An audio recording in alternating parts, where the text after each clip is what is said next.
కార్యక్రమానికి సభాధ్యక్షులు ఓకే అన్న లింగన్న గారికి, ముఖ్య అతిథిగా వచ్చినటువంటి అన్న గౌరవ పార్లమెంట్ సభ్యులు ఈటల రాజేంద్రన్న గారికి, అదేవిధంగా ఇప్పటిదాకా మాట్లాడినటువంటి దాసో శ్రవణన్న గారికి, అదేవిధంగా మా బీసీ కమిషన్ మాజీ సభ్యులు ఉపేంద్రచారణ గారికి, అదేవిధంగా వేదిక మీద ఉన్న పెద్దలు, ఇక్కడ పాల్గొంటున్నటువంటి న్యాయవాదులు, గౌరవ పాత్రికేయ సోదరులందరికీ పేరు పేరున హృదయపూర్వక నమస్కారాలు. శ్రావణన్న చాలా విషయాలు చాలా చక్కగా చెప్పిండు. అసలు బేసిక్ ప్రశ్న ఏంటంటే, న్యాయ వ్యవస్థలోనే బడుగులకు అన్యాయం జరుగుతుందని అనుకున్నప్పుడు, ఒకవేళ రాజ్యాంగం కనుక అంబేద్కర్ రాయకుండా అగ్రకులాలే రాస్తే ఈయంత కూడా న్యాయం దొరకపోవని నేను అనుకుంటున్నా. ఒకళ్ళు దళిత బిడ్డే రాజ్యాంగం రాస్తే ఆ రాజ్యాంగాన్ని ఉపయోగించుకొని జడ్జీలు అయినటువంటి వాళ్ళు, ఆ రాజ్యాంగాన్ని ఉపయోగించుకొని ఇలా మొత్తం న్యాయ వ్యవస్థనే శాసిస్తున్న వాళ్ళు రాసిన వాళ్ళను పక్కన పెట్టి ఆ రాజ్యాంగం పుణ్యమా అని చెప్పి ఇలా న్యాయ వ్యవస్థను శాసించే వాళ్ళు ఇలా బడుగులకు అన్యాయం చేస్తున్నారంటే ఇంతకంటే పెద్ద అన్యాయం దేశ చరిత్రలో ఎక్కడ లేదు. ఈరోజు వాస్తవంగా ప్రతి డిస్ట్రిక్ట్ కోర్టులో కానీ హైకోర్టులో కానీ ఎక్కడైనా నేను చాలా ఈ ఉద్యమంలో కేసులు అయినప్పుడు కోర్టుకు పోయినప్పుడు జడ్జి గారు వెనకంగా, న్యాయమూర్తి వెనకంగా అంబేద్కర్ ఫోటో పెట్టుకోవాలి. కానీ ఏ న్యాయమూర్తి వెనకంగా అంబేద్కర్ ఫోటో ఉండదు, వెనకంగా గాంధీ గారి ఫోటో పెడతారు.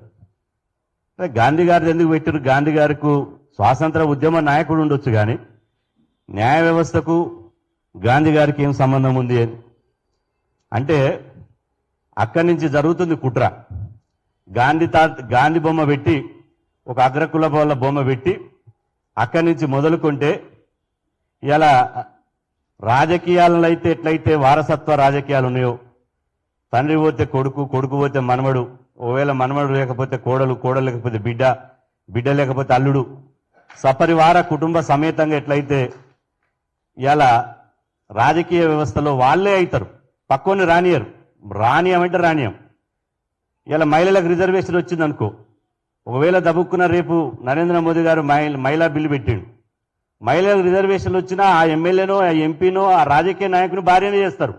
యాక్ట్గా తిరిగేటువంటి మహిళను మాత్రం చేయరు. రిజర్వేషన్ వస్తే వాళ్ళ కుటుంబానికి పరిమితం చేస్తారు. ఇక్కడ కూడా న్యాయ వ్యవస్థలో కూడా మొన్న జస్టిస్ చంద్రచూడ్ ఆయన న్యాయమూర్తిగా, సుప్రీంకోర్టు ప్రధాన న్యాయమూర్తిగా నియమించినప్పుడు ఆయన గురించి పేపర్లలో ఆర్టికల్స్ రాశారు. వాళ్ళ తండ్రి కూడా న్యాయమూర్తిగా పనిచేసిందట. అంటే దీన్ని బట్టి వాళ్ళ తాత కూడా న్యాయమూర్తిగా పనిచేసినట.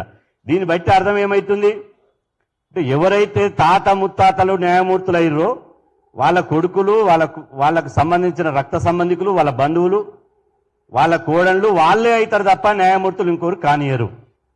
అందుకోసమే ఇలా శ్రవణన్న అంకెలు సంఖ్యలు, లింగన్న కూడా ఇలా చాలా చెప్పాడు. సమయం లేదు కాబట్టి మళ్ళీ అంకెల జోలికి వెళ్లకుండా, ఈరోజు బీసీ ఎస్సీ ఎస్టీలు సుప్రీంకోర్టు హైకోర్టు జడ్జీలుగా ఎందుకు అవుతలేరు అని. ఎందుకు అవుతారు? కొలీజియంలో వాళ్ళే ఉన్నప్పుడు వాళ్ళే చేసే అధికారం, పెన్ పవర్ వాళ్ళ చేతులు ఉన్నప్పుడు కాకి నోట కోకిల రాగం రాదు.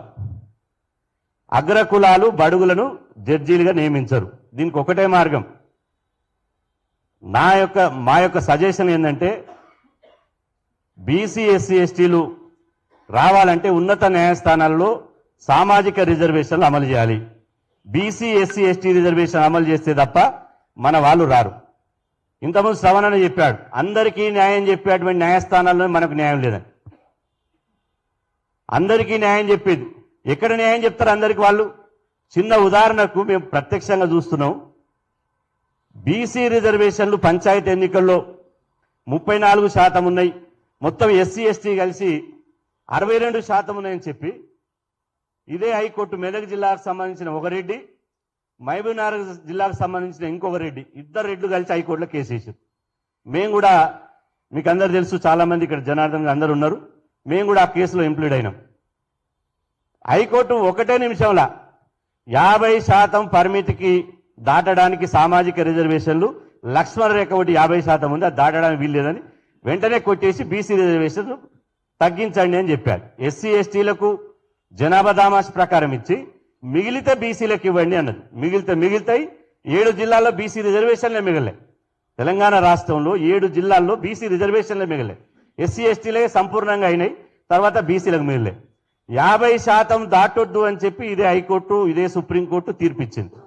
కానీ ఈడబ్ల్యూఎస్ రిజర్వేషన్లు పెడితే 10% రిజర్వేషన్లు పెడితే అందరం భారతదేశంలో ఎన్ని రాష్ట్రాలు ఉన్నాయో అన్ని రాష్ట్రాల్లో కేసు వేసినాం. హైకోర్టులో వేసినాం, సుప్రీంకోర్టులో వేస్తే అన్ని కేసులు కలిసి సుప్రీంకోర్టులో ఆర్గ్యుమెంట్ అయింది. చివరికి ఏం చేశారు మీకు అందరు తెలుసు. ఈడబ్ల్యూఎస్ రిజర్వేషన్లు రాజ్యాంగబద్ధమే అన్నారు.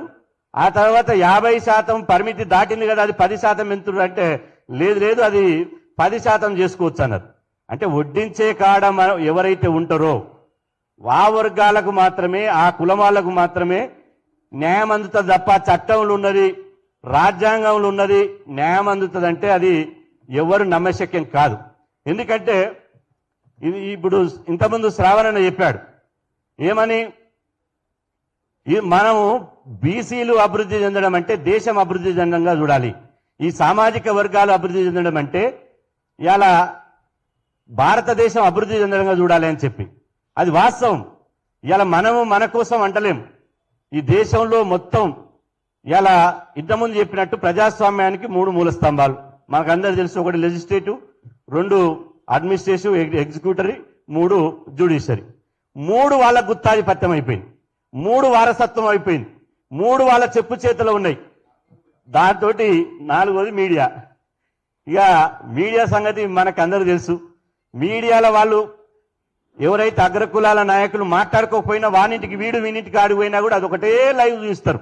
ఇక సరోజా ఇప్పుడు ఏం నడుస్తుంది ఆ బంగ్లా కాడ అంటే ఇక ఆమె బాత్రూంలో పోయిండు, వీడు ఇక్కడ పోయిండు, వాడు అక్కడ పోయి చెప్తూనే ఉంటారు. వాళ్ళు అసలు మాట్లాడరు మీడియా. కానీ మనం మాట్లాడితే మాత్రం ఎక్కడ కూడా ఏడ కూడా కనపడదు, కనీసం స్క్రోలింగ్ కూడా ఇవ్వరు.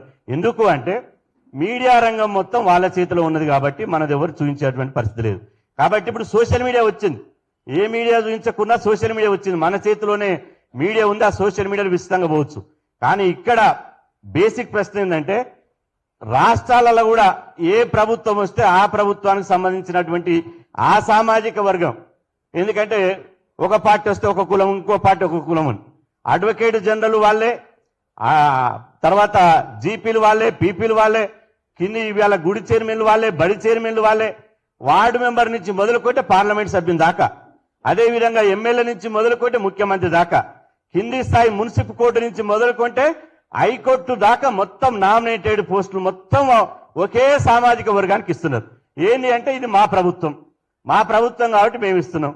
అంటే మనం ఓట్లు వేస్తలేమా, మనం వాళ్ళని జిందాబాద్ కొడతలేమా, వాళ్ళ జెండాలు మోస్తలేమా అంటే దీనికి అంతటి కారణం మీకు అందరూ తెలుసు. అంటే వకీలు అంటే నాకు తెలిసి ఏ కీలు కా కీలు ఒలిసేవాడు వకీలు. కాబట్టి వకీలకు చెప్పవలసిన అవసరం, రాజ్యాంగం మొత్తం ఒడపోసినటువంటి వాళ్ళు రోజు కొత్త చట్టాలు ఏమొస్తున్నాయి, కొత్త తీర్పులు ఏమొస్తున్నాయి రోజు చదివేటోళ్ళు, నిత్య విద్యార్థులు, అడ్వకేట్. వేరే వాళ్ళు ఒక ఎంప్లాయ్ అయితే వాడు చదువుకున్నప్పుడు ఎగ్జామ్ రాసినప్పుడే పుస్తకాలు పడతాడు, మిగతా సమయంలో ఆయన ఏం రాస్తే అది వస్తే రాస్తాడు, టేబుల్ కింద ఏమైనా వస్తే రాస్తాడు ఫైలు, టేబుల్ కింద రాకపోతే రానేరాడు. కానీ మన వకీల పరిస్థితి అది కాదు, రోజు చదువుతూనే ఉండాలి, తీర్పులు చదువుతూనే ఉండాలి, ఇవన్నీ చదువుతూనే ఉండాలి. మనకందరూ తెలిసిన విషయమే. కాబట్టి మీకు మిక్కిలి చెప్పవలసినటువంటి అవసరం లేదు. కాబట్టి బీసీలకు అన్యాయం జరిగేది మన చేతుల్లోనే, మన ఐక్యత లేకపోవడం మూలంగానే అన్యాయం జరుగుతుంది.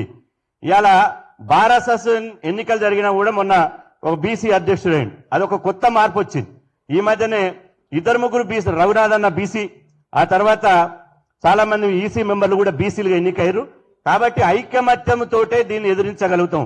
2 తర్వాత ఒక్కసారి అడ్వకేట్లు అంతా దేశంలో ఉన్నటువంటి మిగతా రాష్ట్రాల్లో కూడా బీసీ అసోసియేషన్స్ ఉన్నాయి, వాటిని మనం కోఆర్డినేట్ చేసుకొని ఒకసారి తెలంగాణ ఉద్యమంలో కనుక ఎట్లయితే చెలోడిలి కార్యక్రమం పెట్టినామో శ్రవణ అన్నట్టు అందరూ న్యాయస్థానాలు మొత్తం బహిష్కరించి, ఎందుకంటే తీర్పులు ముఖం చూసి చెప్తున్నారు. నేను డైరెక్ట్ చెప్తున్నా, ఎవడు ఏం చేయలేడు మనని, ముఖం చూసి తీర్పులు చెప్తున్నారు. అదే సెక్షన్ మనం చెప్తాం, అదే డ్రాఫ్ట్ మనం రాస్తాం, అదే ఆర్గ్యుమెంట్ మనం రాస్తాం జడ్జి ముందర. కానీ నువ్వు ఆర్ఈడీడీ అయితే ఒక తీర్పు ఉంటుంది, ఆర్ఏ ఓ అంటే ఒక తీర్పు ఉంటది, శర్మ అంటే ఇంకొక తీర్పు ఉంటది. ఆ తర్వాత భుజాల మీద చాలా మంది నాకు అడ్వకేట్లు చెప్తారు, చాలా మంది పీపీలు భుజాల మీద చెయ్యేసి టిట్ అని వెతుకుతుంటారట. నేను భుజాల మీద చెయ్యేసి ఏం వెతుకుతారంటే జన్యం ఉందా లేదా చూస్తాడు, వానుకులమోడా కాదా చూస్తాడు. అంటే ముఖాన్ని చూసి బొట్టు పెడతారని నేనున్న గాని ముఖాన్ని చూసి తీర్పులు చెప్పేటువంటి పరిస్థితి ఏర్పడ్డది. దీన్ని తిరగరాయాలంటే నేను శ్రవణన్న చెప్పిన బానిసత్వం కానే కాదు, బీసీ అంటే బ్యాక్వర్డ్ క్లాస్ కానే కాదు, బీసీ అంటే బ్రిలియంట్ క్యాస్ట్. దేంట్లో వెనుకలేం, ఎందులో వెనుకున్నాం, చదువులో వెనుకలేం, సాహసంలో వెనుకలేం, ఉత్పత్తిలో వెనుకలేం, ఈ దేశానికి సేవ చేయడంలో వెనుకలేం. సైన్యంలో ఎంతమంది ఉన్నారు మనోళ్ళు? మొత్తం లెక్కలు చూసుకుంటే ఈ దేశాన్ని రక్షించే కాడ, ఈ దేశానికి పట్టాడు అన్నం పెట్టే కాడ, ఈ దేశానికి బట్టలు కుట్టే కాడ, బట్టలు నేసే కాడ, ఈ మొత్తం సర్వస్వం ఈ దేశాన్ని నడుపుతుందంటే కేవలం బీసీల వల్లనే. కానీ ఇలా యూరప్ దేశాల్లో ఒక మిత్రుడు చెప్తుడు మొన్న, నేను చివరిగా చెప్తున్న సమయం లేదు కాబట్టి, యూరప్ దేశాలనట ఇక్కడైతే ఓ ఐఏఎస్ ఆఫీసర్, ఒక ఐపీఎస్ ఆఫీసర్ నిన్న సెక్రటరీలో చూసినాం, ఇవాళ పేపర్లు వచ్చింది. చీఫ్ సెక్రటరీ వస్తుంటేనట ఎమ్మెల్యేనే పక్కకు నూకేసిరట సెక్రటరీలో.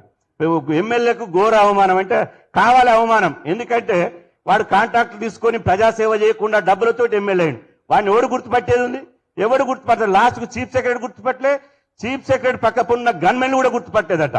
సిఎస్ వస్తుంది నడువని ఎమ్మెల్యే, నేను ఎమ్మెల్యే అంటే నీ ముఖం ఎమ్మెల్యే నడువని నూకేసిరట.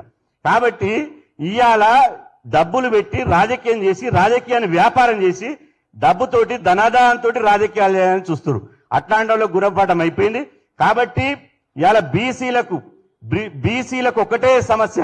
ఇప్పుడు ఉన్న తెలంగాణ రాష్ట్రంలో నేను చివరిగా చెప్పేది ఏంటంటే, తెలంగాణ భారతదేశంలో 2 రాష్ట్రాలు ఉన్నాయి. ఎప్పుడు కూడా ఈ 2 రాష్ట్రాలు నిద్రపోవు, ఉట్టిగానే కూర్చోరు. ఎప్పుడు కూడా తమ ఆత్మగౌరవాన్ని, తమ ఐక్యతను, తమ పోరాట పటిమను ఎప్పటికప్పుడు తమ పోరాటాన్ని చాటి చెప్తూనే ఉంటారు. భారతదేశంలో 1 తెలంగాణ, 2 పంజాబ్. ఈ 2 రాష్ట్రాల్లో కూడా ఎప్పటికైనా ఉద్యమం ఉంటూనే ఉంటది. మన తాతలు తెలంగాణ రైతాంగ సాయుధ పోరాటం చేశారు, మన తండ్రులు నక్సలైట్ ఉద్యమం చేశారు. ఇప్పుడు మనం సామాజిక న్యాయ ఉద్యమం చేయాలి. సామాజిక న్యాయ ఉద్యమం చేస్తే రేపు తెలంగాణ రాష్ట్రంలో రాబోయేది 100% మన ప్రభుత్వమే వస్తుంది, మన రాజ్యం వస్తుంది. ఒక బీసీ బిడ్డ ముఖ్యమంత్రి అవుతాడు. ఓ బీసీ బిడ్డ ముఖ్యమంత్రి అయితే మన వినతి పత్రాలు తీసుకుని అడుక్కోవాల్సినటువంటి పరిస్థితి ఉండదు. ఇవాళ అడ్వకేట్ జనరల్ మనోళ్ళు ఉంటారు, అడిషనల్ అడ్వకేట్ జనరల్ మనోళ్ళు ఉంటారు, జీపీలు, పీపీలు, అన్ని డిపార్ట్మెంట్లు నామినేటెడ్ చేసేటువంటి పోస్టుల్లో మనోళ్ళు ఉంటారు. కాబట్టి అంతిమంగా మనకు రాజకీయ అధికారం వస్తే తప్ప మనకి ఇవన్నీ రావు. ఒకవైపు రాజకీయ అధికారం కోసం తెలంగాణలో కొట్లాడాలి,